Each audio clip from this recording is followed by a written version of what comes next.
শারদীয় দুর্গোৎসবের মহাষষ্ঠী আজ। এর মধ্য দিয়ে শুরু হলো 5 দিনের উৎসব।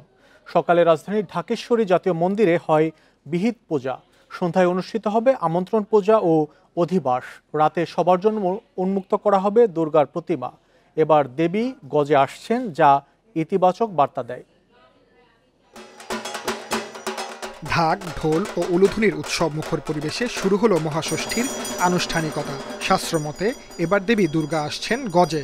ধরণী হবে শস্য শ্যামলা, আর যাবেন দোলায়, যে কারণে মড়কের শঙ্কা থেকে যাচ্ছে।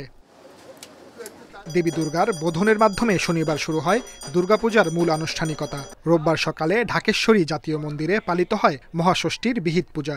পূজা শেষে ভক্তদের মধ্যে প্রসাদ বিতরণ করেন পুরোহিতরা। দুর্গাপূজার প্রথম দিনের আনুষ্ঠানিকতা ছিল উৎসব মুখর। বর্ণিল সাজে মুখর ছিল মন্দিরের আঙিনা। প্রার্থনায় ছিল সবার জন্য শান্তি ও কল্যাণ কামনা।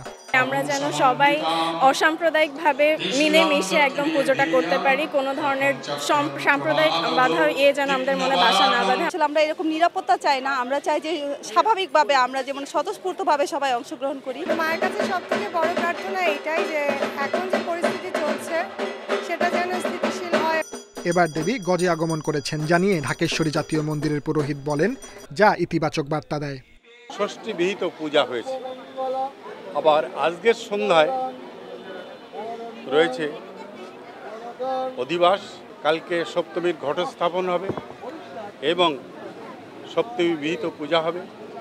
পূজা ঘিরে যে কোনো ধরনের বিশৃঙ্খলা বা অনাকাঙ্ক্ষিত ঘটনা যাতে না ঘটে তার জন্য রাজধানী সহ সারা দেশের মণ্ডপগুলোতে সতর্ক অবস্থানে ছিল আইন শৃঙ্খলা বাহিনী। Sajjad Hossain, independent news, Dhaka.